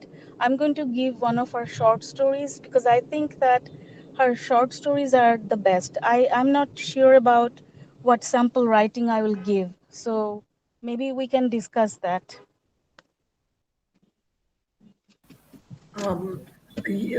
Have you chosen any story so far? Yeah, it could be like I chose two stories. One is Parulir Uddayon, যেটা আমি অনুবাদ করেছিলাম, the flying episode of Paruli, অথবা হেলাল যাচ্ছিল রেশমার সাথে দেখা করতে. Marzia translated that. So maybe one of them, Marzia translated that story. So we could include any one of these short stories, but it's up to you. আপনারা কোনটা বলবেন সেই অনুযায়ী করা যেতে পারে। ওকে, আমার একটা প্রশ্ন আছে। জি আপা। বিকজ মাঝে মাঝে ওনার গল্পগুলো বেশ লম্বা হয়, তো এই দুইটা গল্পগুলো কয় পৃষ্ঠা হবে? ছোট গল্প আমরা পুরোটা চেষ্টা করব। হবে 9 পৃষ্ঠা এরকম হবে, 9-10 পৃষ্ঠা। তাহলে তুমি একটা কাজ করবে মাসরুফা। জি আপা। work on your the bio and thank you very much. অনেক ধন্যবাদ। আমি জানি যে তোমাকে অনেক দৌড়াদৌড়ি করতে হচ্ছে, তুমি সারগানকে একটা বার্থডে পার্টিতে নিয়ে যাচ্ছ, বেশ কষ্ট করে তুমি জয়েন করলে, কিন্তু থ্যাংক ইউ সো মাচ। কালে হয় কি তুমি দিলে তো এখন আই ফিল স্যাটিসফাইড কে হাতে কিছু আছে। মাসরুফা করবে 10 বছর পরে করবে, তখন তো আমাদের কাজ হবে। You've got your draft and বিধানের জন্মদিন আসছে। ও তুমি কি দাওয়াতে আছো? No, I'm getting down. Appa, sorry, I forgot to mute the mic. আচ্ছা, না যেটা আমি রিকোয়েস্ট করব, তোমার কাছে তো বাংলাও আছে, বাংলা বিকজ আমাদের তো বাংলা, আমি বাংলাটা করে দিব, আমার অসুবিধা নাই, আমি বাংলা করতে পারবো। মাসরুফা, বাংলা গল্প লাগবে এবং ইংরেজি গল্প লাগবে। জি জি, দুটোই আছে। What we can do is I do not know the story. Acha, you have not completed. Can you tell us the story? যে পারুলির কি বললে তুমি? ও আচ্ছা, এই গল্পটা খুবই Flight of সুন্দর একটা Yes, চমৎকার give us, গল্প। yes, 1 minute, I'm 1 minute, giving 1 minute, I'm 1 giving you minute. the summary. The Give us summary this. is একটা গ্রামের মেয়ে, সে তার প্রতিবারই বাচ্চা হয়, মেয়ে বাচ্চা হয়। তো প্রতিবারই মেয়ে বাচ্চা হয়, তো দেখা যায় যে এবার ও খুব আশাবাদী, কারণ সে অনেক ফকিরের কাছে গিয়েছে, পানি পড়া নিয়ে এসছে। এবার সে খুব আশাবাদী যে তার ছেলে হবে। আর ওদিকে তার হাজবেন্ড তার এরকম দুঃসময়ে তাকে রেখে চলে যায়, এবং তার অসম্ভব যখন তার বার্থটা হয় সে অসম্ভব কষ্ট পায়, এবং এবারও তার মেয়ে হয় এবং মৃত সন্তান জন্মায়। তো এত কষ্ট তার হয় যে she feels like she is flying away. She actually passes away actually. তো গল্পটা এভাবে শেষ হয়, এবং এত সুন্দর একটা গল্প, মানে এটা না বাংলায় না পড়লে, আমি অনুবাদ করেছি কিন্তু আমি জানি না আমি ভালো করতে পেরেছি কিনা। তো এটা একটা অসাধারণ গল্প। তাহলে আমি অনুরোধ করব মাসরুফা, যেহেতু তুমি বায়ো লিখছো আর যেহেতু তুমি অনুবাদ করেছো, তুমি যদি আমাকে তোমার অনুবাদটা পাঠিয়ে দাও, জি আপা, আর পাঠিয়ে দিব। অরিজিনালটাও পাঠিয়ে দাও, আমি তাহলে একটু মিলিয়ে দেখবো। ওকে আপা, যদি ঠিক আছে। সংশোধন করতে হয় তাহলে আমরা গল্পটা জানলাম, জিনিস হলো কি ওনার জীবনের সম্বন্ধে জীবনী জানলাম, আর যে গল্পটা তুমি চুজ করবে ওই গল্পটা সম্বন্ধে আমরা জানলাম। আর আমি জাস্ট একটা জিনিস রিকোয়েস্ট করব মাসরুফা, যেটা ইংরেজিতে আমরা যারা ভালো লেখক যেমন ইবি হোয়াইট এবং জর্জ অরওয়েল, ওরা লেখার সম্বন্ধে কিছু কথা বলেছিল, আমি ওটা তোমাদেরকে একটু বলতে চাই যে try to avoid using adjectives, try to avoid using them, try to avoid using adverbs, give the facts to দাও, facts are more important than adjectives, so avoid using adjectives. বাংলাতে বোধহয় এটা হয়তো ওরকম চালু না, কিন্তু যখন ইংরেজি করবে তখন এই জিনিসটা মনে রাখবে যে কোনো যেটা প্রয়োজন নাই ওটা দেবার দরকার নাই। So thank you so much Masrufa for having joined us and for having spoken about Anwara. Thank you আপা। ওকে, আচ্ছা, আর তোমার তো আরো কিছু আছে, ওটা আশা করি পরে করবে। আচ্ছা, এখানে আমি একটু ডাইগ্রেস করতে চাচ্ছি। এই কথাটা আমার মাথায় ছিল যখন রাজিয়া কথা বলছিল, কিন্তু তখন আমি প্রশ্ন করি নাই।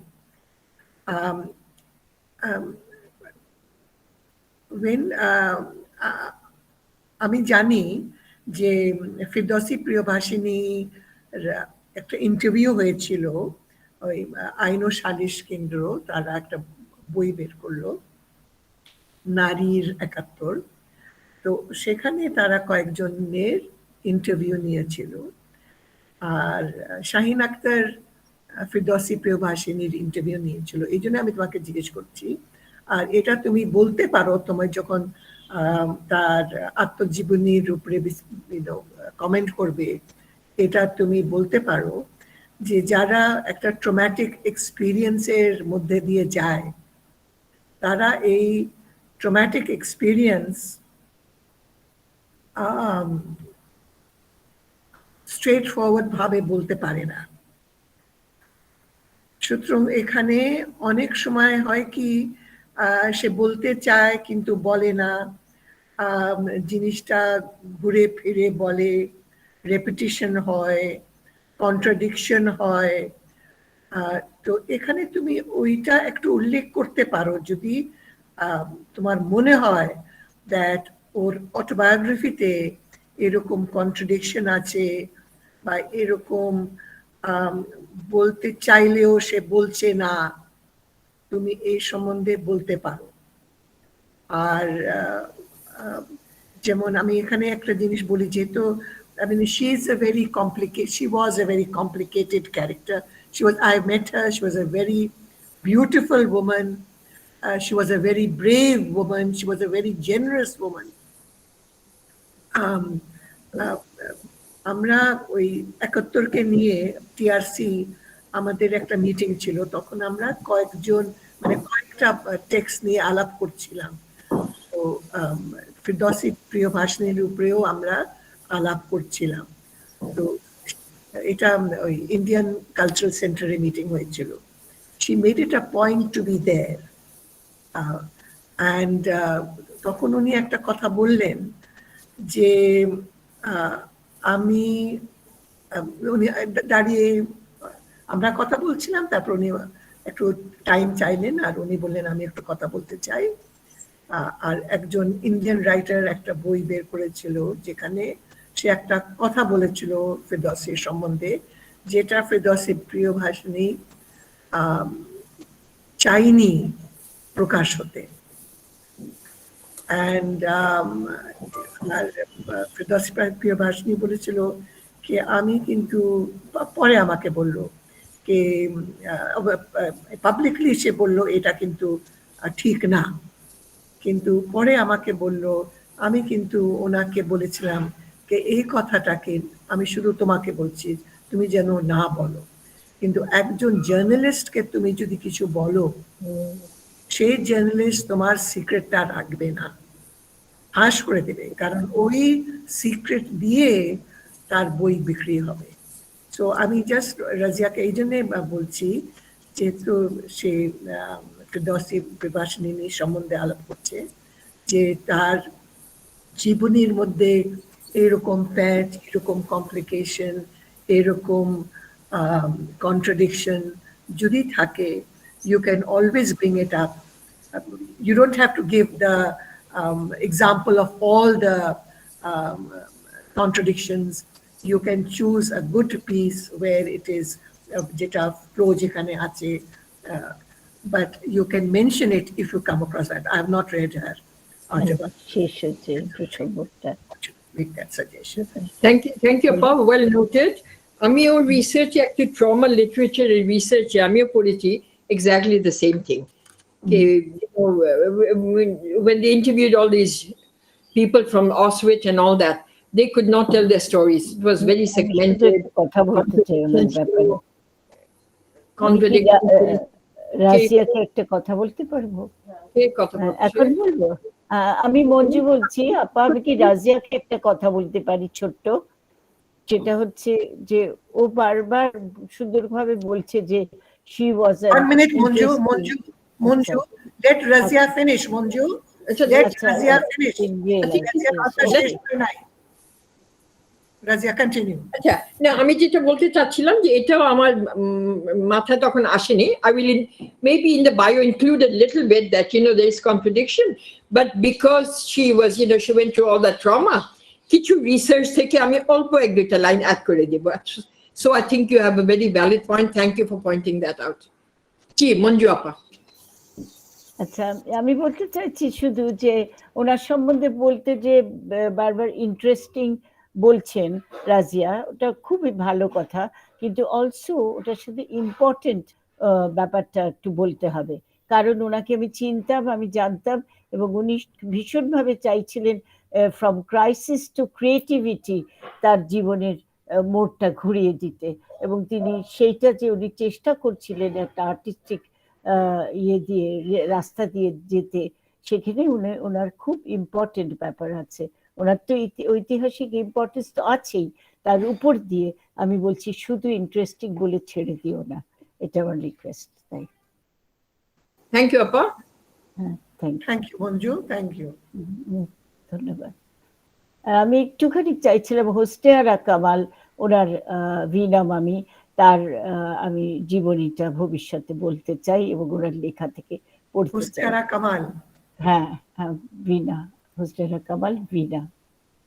ওনার লেখার সম্বন্ধে বলতে চাই। উনি শিশু সাহিত্যিক, অলসো উনি সাইকোলজিস্ট ছিলেন, অনেক কিছু কাজ করেছেন। Manju, she is not in our list. আচ্ছা, আমি তো জানতাম না যে লিস্টে আমাদের একটা লিস্ট আছে।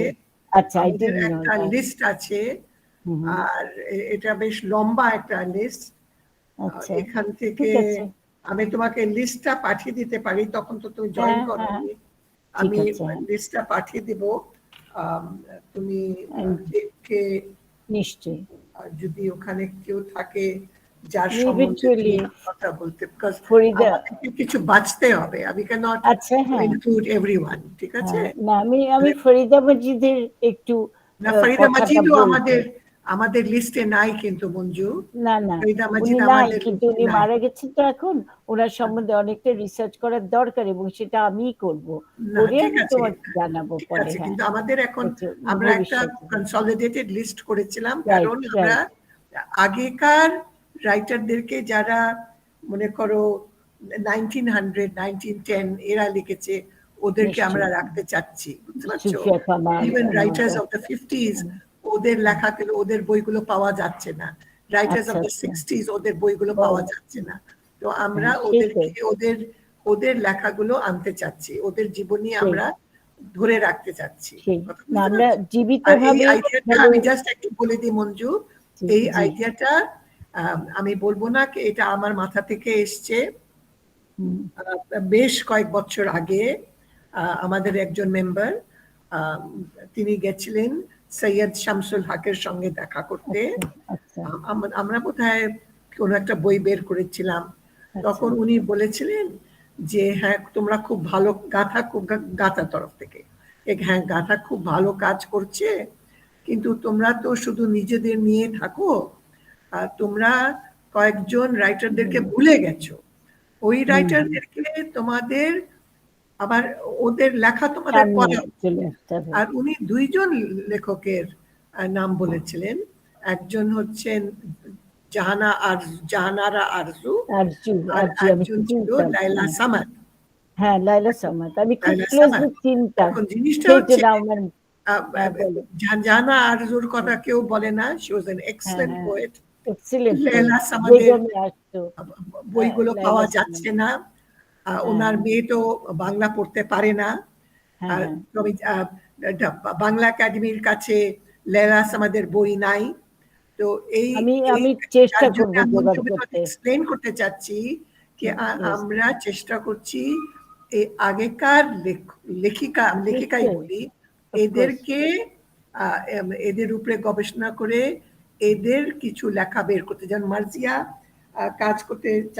কাজ করেছে শামসুন নাহার মাহমুদের উপরে, কিন্তু তার রুকিয়া জীবনী ছাড়া সে আর কিছু পায় নাই।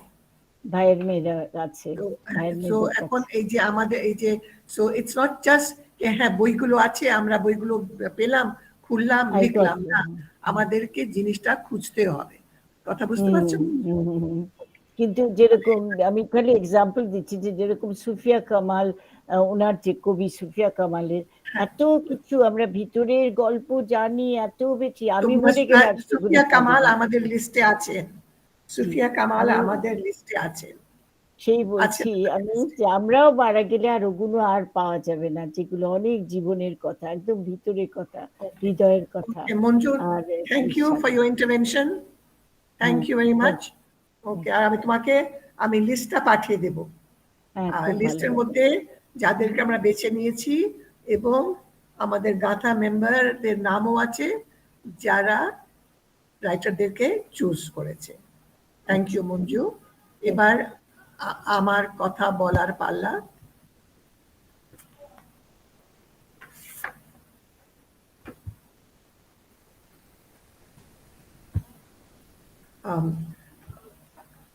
আমি এম ফাতেমা খানমের সম্বন্ধে কথা বলবো। আমি ওনার নাম এম ফাতেমা খানম জানতাম, পরে জানতে পারলাম যে তার প্রথম নাম ছিল মামলুকুল ফাতেমা খানম। একটা ইন্টারেস্টিং বিষয় হচ্ছে, আমি কিছুদিন আগে ধূমকেতুর যে নারীরা লিখেছিল তার সম্বন্ধে আমি কথা বলেছিলাম।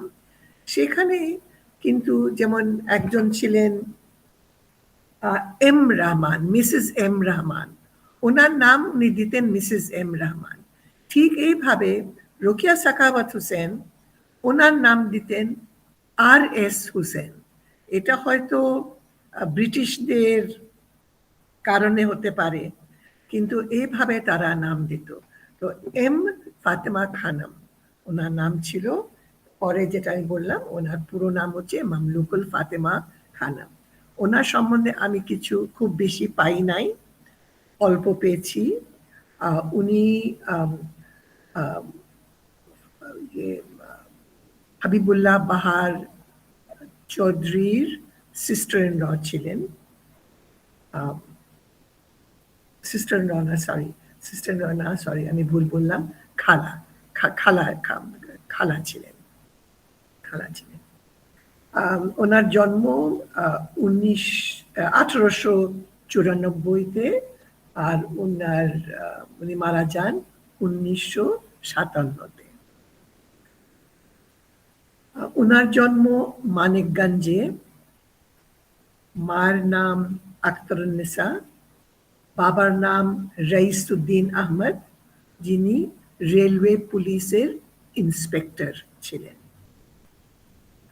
রেলওয়ে পুলিশের চাকরির জন্য ওনাকে বাংলা, বিহারে অনেক জায়গায় পোস্টিংয়ে যেতে হতো। ন্যাচারালি ওনার পরিবার ওনার সঙ্গে গেছে, ওনার মেয়েও সঙ্গে গেছে। রইসুদ্দিন আহমদ কিন্তু একজন এনলাইটেন্ড ম্যান ছিলেন, প্রোগ্রেসিভ চিন্তার মানুষ ছিলেন। উনি ওনার মেয়েকে, অবশ্য মেয়েটা স্কুলে যায় নাই, বাড়িতে পড়তো, কিন্তু সে তার মেয়েকে ঘোড়া চড়তে শিখিয়েছিল ব্রিচেস পরে। তো মানে হচ্ছে বেশ উদার চিন্তার লোক ছিলেন। আর হয়তো ওনার একটু পয়সাও ছিল, কারণ সে সময় আমরা অনেকে শুনেছি যে ভদ্রলোকরা, মুসলিম ভদ্রলোকরা তাদের অশিক্ষিত বউদের জন্য ইংরেজি শিখার জন্য একজন গভর্নেস রাখতেন, শিক্ষিকা রাখতেন। উনি তার স্ত্রীর জন্য এরকম একজনকে রেখেছিলেন যে তার স্ত্রীকে ইংরেজি শেখাবে। কিন্তু সব থেকে দুঃখের বিষয় হচ্ছে যে এই মানুষ, যিনি এত উদার ছিলেন, এত প্রোগ্রেসিভ ছিলেন, এত এনলাইটেন্ড ছিলেন, উনি তার মেয়েকে মামলুকুল ফাতেমা খানমকে মাত্র 12 বছর বয়সে বিয়ে দিয়ে দিলেন। শুধু বিয়ে দিয়ে দেননি, তিনি এক পীর বংশে একজনের সঙ্গে বিয়ে দিয়ে দিলেন। ভদ্রলোকের নাম ছিল আব্দুর রহমান, পীর বংশের ছিল, কিন্তু উনি ডাক্তার ছিলেন। আর বিয়ের পর কয়েক বছর উনি ডাক্তারি করলেন। কিন্তু যখন আব্দুর রহমান, তার মানে হচ্ছে মামলুকুল ফাতেমার শ্বশুর মারা যান, পীর আব্দুল গনি মারা যান, তখন আব্দুর রহমান ডাক্তারি ছেড়ে পীরগিরি করতে আরম্ভ করলেন। এখন তার আগে বলা দরকার যে এই পরিবারটা খুবই কনজারভেটিভ ছিল, একেবারে ফাতেমা খানমের ফ্যামিলির বিপরীত ছিল। যদিও ফাতেমা খানম স্কুলে যায় নাই, কিন্তু বাড়িতে তার শিক্ষা হয়েছিল। কিন্তু তার শ্বশুর বাড়িতে কেউ পছন্দ করতো না যে মেয়েরা লেখাপড়া করুক। শ্বশুর বাড়িতে সে রান্না করতো, এক পাশে হাঁড়ি চালাতো, আর এক হাত দিয়ে হাঁড়ি চালাতো, আর অন্য হাতে সে খাতা পেন্সিল নিয়ে তার গল্প লিখত। যখন তার শ্বশুর মারা যান, তখন ওই জয়েন্ট ফ্যামিলিতে একটা ভাঙন ধরে, আর আব্দুর রহমান তার স্ত্রী আর পুত্রদেরকে নিয়ে আলাদা হয়ে যায়। এই সময় আব্দুর রহমান তার ডাক্তারিও ছেড়ে দিলেন, আর তার বাবার পেশা পীরগিরি আরম্ভ করলেন। এই পীরগিরি মামলুকুল ফাতেমার একদম পছন্দ ছিল না। আমি তার এক ধরনের নাতনি হয় তার সঙ্গে কথা বললাম আমি, তো আমি জিজ্ঞেস করলাম যে কি হয়েছিল, কারণ মামলুকুল ফাতেমা তার স্বামীকে ছেড়ে, মানিকগঞ্জের স্বামীকে ছেড়ে ঢাকায় চলে আসে। আমি জিজ্ঞেস করলাম যে কেন সে তার স্বামীকে ছেড়ে চলে আসলো।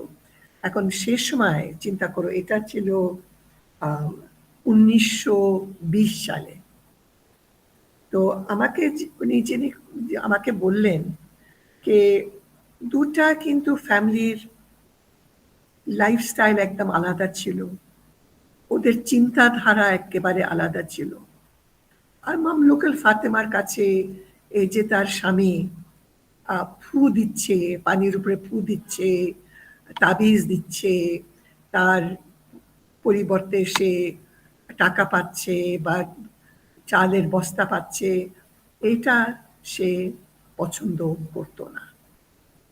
সে তার দুটা ছেলেকে নিয়ে ঢাকা চলে আসলো। এখন আমি জানতে পারলাম না সে কি সাহসে ঢাকা আসলো, কারণ আমরা জানি যে রোকেয়া সাখাওয়াত হোসেন সে ভাগলপুর থেকে কলকাতা চলে গেছিল তার স্বামীর মারা যাবার কয়েক বছর পরে, কারণ তার সৎ মেয়ের সঙ্গে তার বনিবনা হচ্ছিল না। কিন্তু রোকেয়া সাখাওয়াত একা যায় নাই, তার সন্তান ছিল না, সে একা যায় নাই, তার মা তার সঙ্গে ছিল। কিন্তু মামলুকুল ফাতেমার সঙ্গে কে গেছিল এই কথাটা আমি জানতে পারি নাই। কিন্তু 1920-এ একজন মহিলা তার স্বামীকে ছেড়ে তার দুটা সন্তান, ছেলে সন্তানকে নিয়ে অন্য শহরে চলে যাবে, এটা সাংঘাতিক একটা দুঃসাহসী কথা বলতেই হবে। আজকাল মানিকগঞ্জ আর ঢাকার যে দূরত্ব, এটা বোধহয় 2 ঘন্টা পার হওয়া যায়, কিন্তু সে সময় দূরত্ব অনেক বেশি ছিল, অনেক বেশি সময় লাগতো। তো ঢাকা অনেক দূর একটা শহর ছিল মানিকগঞ্জ থেকে। ঢাকায় এসে মামলুকুল ফাতেমা দুটা স্কুলে পড়াতে আরম্ভ করলেন। ওনার কোনো ওরকম ডিগ্রি ছিল না, বাসায় পড়াশোনা করেছেন, কিন্তু দুটা স্কুলে উনি পড়াতেন। 6 বছর তিনি ঢাকায় ছিলেন, 1920 থেকে 1926 পর্যন্ত। তারপরে উনি কলকাতা যান। কিন্তু কলকাতা যাবার আগে মামলুকুল ফাতেমার ছোট বোনের ইন্তেকাল হয়। সে একটা 2 বছরের মেয়েকে ছেড়ে পরলোক গমন করেন। মামলুকুল ফাতেমা এই মেয়েটাকে নিয়ে আসলো আর তার ছেলের সঙ্গে তাকে মানুষ করতে আরম্ভ করলো। মেয়েটার নাম আনোয়ারা।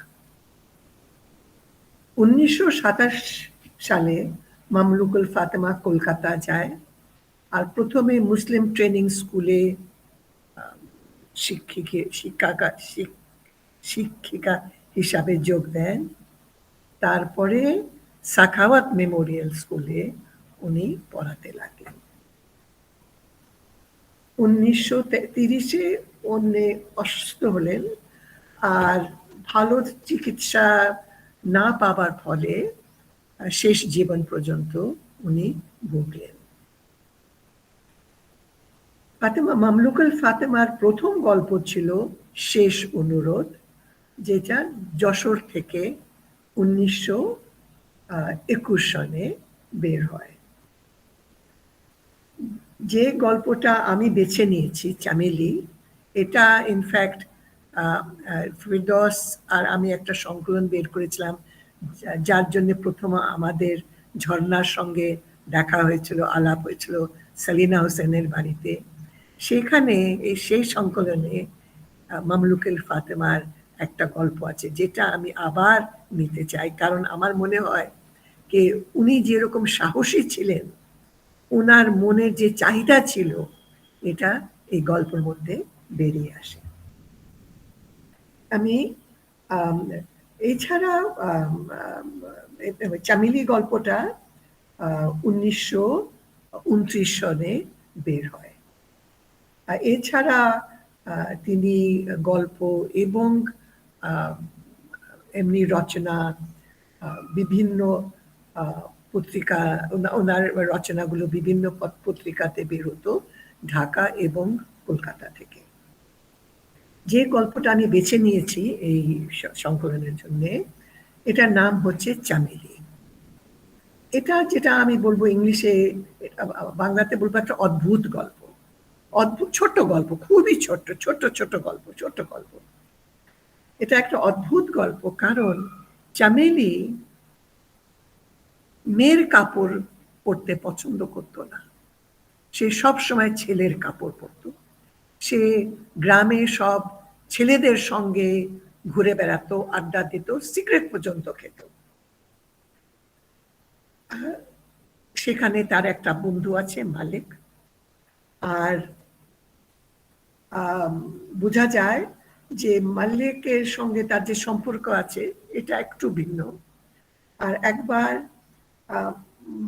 মালিক চামেলিকে বলে যে তুমি এরকম করে ছেলের কাপড় কেন পরে বেড়াও, এটা ঠিক না, তোমার বিয়ে করা উচিত। তখন চামেলি মালিককে বলে, বিয়ে করতে যাব তোকে? কেন, কোন দুঃখে? আমি বুঝি মার্দ নেই? না, এটা একটা অদ্ভুত একটা sentence, I am a man. আর মালিক তাকে বলে যে তোমার খলস, তুমি যে উপরে ছেলের কাপড় পরো, এই কাপড় তোমাকে এইভাবে ইনফ্লুয়েন্স করেছে যে তুমি নিজেকে ছেলে ভাবতে আরম্ভ করছো। তো আমার অল্প একটু বাকি আছে তার জীবনী সম্বন্ধে, এটা আগে বলতে পারতাম। মামলুকুল ফাতেমা খুব বেশি লেখে নাই, অ্যাটলিস্ট আমরা খুব বেশি ওনার লেখা পাই নাই। ওনার 7টা গল্প তার আনোয়ারা, তার ভাগ্নি আনোয়ারার মেয়ে সলিনা বাহার চৌধুরী, হাবিবুল্লাহ বাহার চৌধুরীর মেয়ে সলিনা বাহার জামান, 7টা গল্পর একটা সংকলন করে 1964 সনে। আর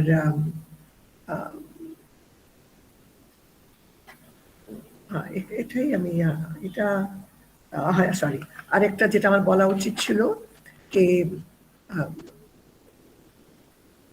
আনোয়ারা বাহার চৌধুরী, আনোয়ারার বিয়ে হলো হাবিবুল্লাহ বাহার চৌধুরীর সঙ্গে। আর আনোয়ারা বাহার Chowdhury, she became very famous as a writer and as an educationist. And ওটার কোথায় থেকে আনোয়ারা এত সাহস পেল, এই ক্যারেক্টার পেল, সবাই মেনে নিয়েছে কে মামলুকুল ফাতেমার কাছ থেকে, তার খালার কাছ থেকে এটা পেয়েছে। আমি একটু চামেলি থেকে একটু আমি পড়ে শোনাতে চাই। ভাষা একটু একটু অন্যরকম, এটা মডার্ন না, এটা সেকেলের ভাষা। আমি একটু প্রথম ইয়েটা পড়বো, প্রথম প্যারাগ্রাফটা পড়বো। অশৈশব পুরুষ সঙ্গপ্রিয় পুরুষ বেশি চামেলি একদিন হঠাৎ অদৃষ্ট হইয়া গেল। পাড়ার লোক বলা বলি করিল, একে তো রান্ধুনি মামার পেটে জন্ম, তাতে করে মির্জাপুরে গুন্ডা ছেলেদের সঙ্গ ও কোনোদিন পর্দার আড়ালে থাকতে পারে? ছোট বিবি রাগ করিল না, আঘাত তাহার মর্মস্থলে যাইয়া পৌঁছেছিল। গর্ভে তিনি ধারণ করেন নাই, কিন্তু গর্ভণীর মতোই ছোট একটুকু চামেলিকে মানুষ করিয়াছিলেন। ছোট সাহেব কলিকাতার প্রায় প্রতি গলিতেই দিন কয়েক বৃথা মোটর দৌড়াইয়া বেড়াইলেন। কালের দুর্বার চক্র পেশনে ঋতুর পর ঋতু পিষ্ট হইয়া গিয়েছে, চামেলিকে সকলে প্রায় ভুলিয়াই গিয়েছিল, কিন্তু হঠাৎ করে চামেলি তার মার জন্যে কিছু টাকা পাঠায়। সে চাকরি করে, তারপরে ব্যবসা করে, মাকে সে কিছু টাকা পাঠায়। আর যখন ফিরত আসে গ্রামে, মালিকের সঙ্গে দেখা হয়।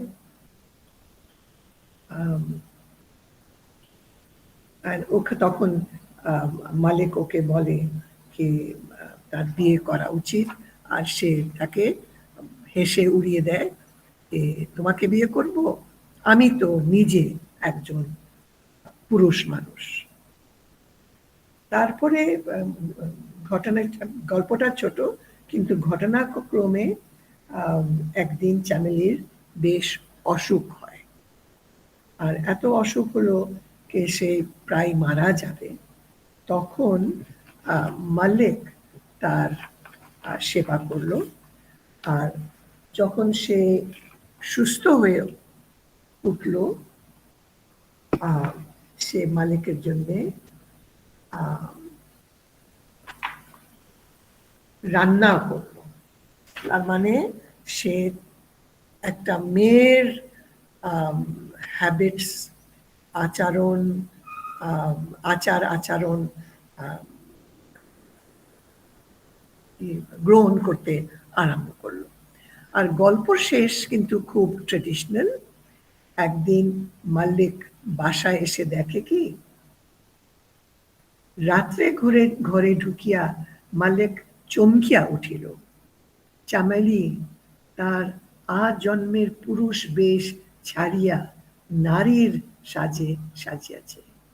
অতি সাজের টেরিকাটা সিথির উপর শাড়ির আঁচল টানিয়া দিয়েছে, মাথায় গলায় হাতে ফুলের অলঙ্কার, যেন বিবাহে বাসরে বীরারনার বধূ। চামেলি, তুই যে আজ মেয়ে ছেলের কাপড় পরেছিস, বাহ কি চমৎকার! এমনি করে রোজ রোজ পরবি চামেলি? বল ভাই, আর কখনো বেটা ছেলের কাপড় পরবি না? অপাঙ্গে মধুর তীব্র দৃষ্টি হানিয়া চামেলি উত্তর দিল, তুমি কি তাই বলে সুখী হও? বাহিরের নিবিড় অন্ধকারের দিকে চাহিয়া মালিক মাথা নাড়িয়া সম্মতি জানাইল। আর মাঝখানে যেটা আমি বলি নাই, সে তার সিগারেট খাওয়াও বন্ধ করে দিয়েছিল, কারণ এটা হলো চিত্রাঙ্গদার মতো না আপা, সুরূপা আর কুরূপা, যেটা নিয়ে রবীন্দ্রনাথ সমালোচিত হন, যেটা নিয়ে এখানেও তাই হয়েছে। মানে খুবই মানে এটা যেমন প্রিন্টেড পৃষ্ঠায় জাস্ট 3.5 পৃষ্ঠা, খুবই ছোট গল্প, কিন্তু আমার কাছে মনে হয় যে মামলুকুল ফাতেমার ওই যে ফিলিংস ছিল যে আমি নারী হয়েও পুরুষের মতন শক্তিশালী হতে পারি, এই জিনিসটা এগুলি ওই যে সময়ের কালের কারণেও পারেন নাই লেখকেরা। তিনি যেই কালের লেখক, সেই সময়ে নারীকে এইভাবে প্রতিষ্ঠা করতে গেলে আবার তাকে সমাজের বাক্যবাণে তাকে, কিন্তু যে এই সেন্টেন্স যেটা বলছে কি আমি মরদ নেই, মানে it is such a powerful statement, আমি মরদ নেই। আমার কাছে মনে হলো কি এই গল্প, আমি অন্য গল্প পড়ি না, আরেকটা গল্প আছে পড়তে পারি, কিন্তু এই গল্পটা আমি রাখতে চাই। এটা অলরেডি অনুবাদ হয়েছে, আমার একটা স্টুডেন্ট, তখন আমার স্টুডেন্ট ছিল, খুব সুন্দর অনুবাদ করেছে, ওটা আমি রাখতে চাই। তো এটা হচ্ছে মামলুকুল ফাতেমার গল্প। তো এখন সামনে মাস তো আবার রমজান চলে আসে, আমরা কি মিলিত হব সামনে মাসে? একটা ডেটও একটা খুঁজে নিতে হয়। আমাদের ডেট কবে পড়ে একটু দেখতে হবে। একটু ডেট কবে পড়ে না, আমাদেরকে একটু আগে আমি তোমাকে বলি, আমি জাস্ট ইয়েটা বের করি, দাঁড়াও ক্যালেন্ডারটা আমিও বের করেছি। ক্যালেন্ডার বের করা, এপ্রিল এটা 9 তারিখে করতে পারি আমরা, কারণ শেষের দিকে করতে চাই না। 9 তারিখ কিছু হচ্ছে কি 9 তারিখে? না, জাস্ট এখানে তো আমার 9 তারিখে কিছু নাই। আমার যে ইয়ে ফোনে ক্যালেন্ডারে 9 তারিখে কি আমাদের ফাইনাল পরীক্ষা চলছে? 9 তারিখ শনিবার রাজিয়া, শনিবারে ফাইনাল পরীক্ষা চলবে না, চলা উচিত না।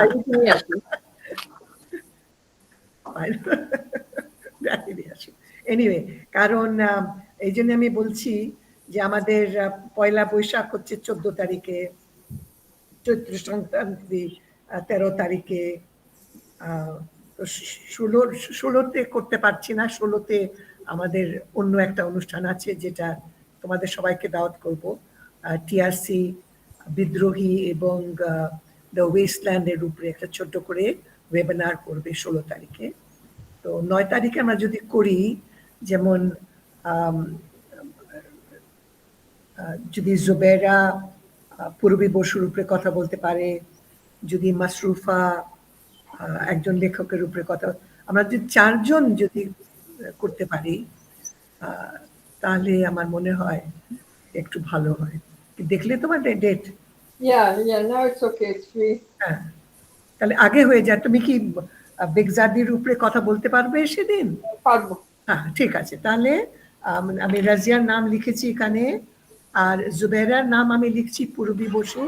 তুমি যদি মানে একদম ড্রাফট হিসাবেও দাও, একটা গল্প বেছে নাও, তাহলে কথা বুঝতে পারছো? ঠিক আছে আপা, ঠিক আছে, এগিয়ে যাবে।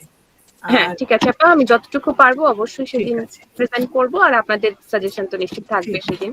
আচ্ছা, আর কেউ আছে যে সেদিন কথা বলতে পারে?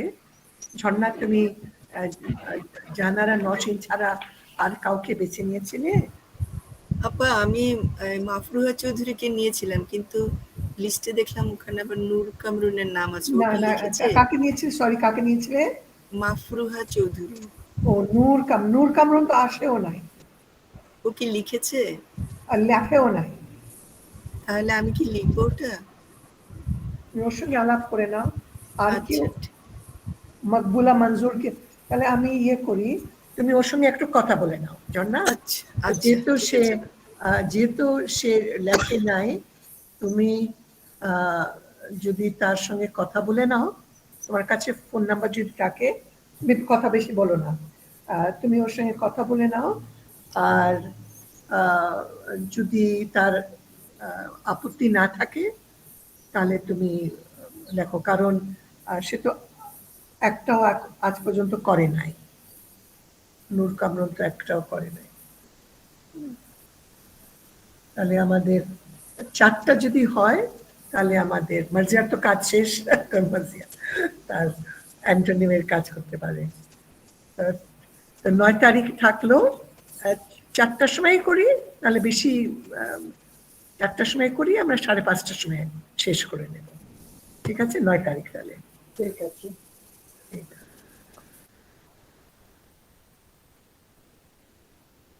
আচ্ছা, আমি জাস্ট একটা আমি রেকর্ডিংটা বন্ধ করে আমি একটু কথা বলবো।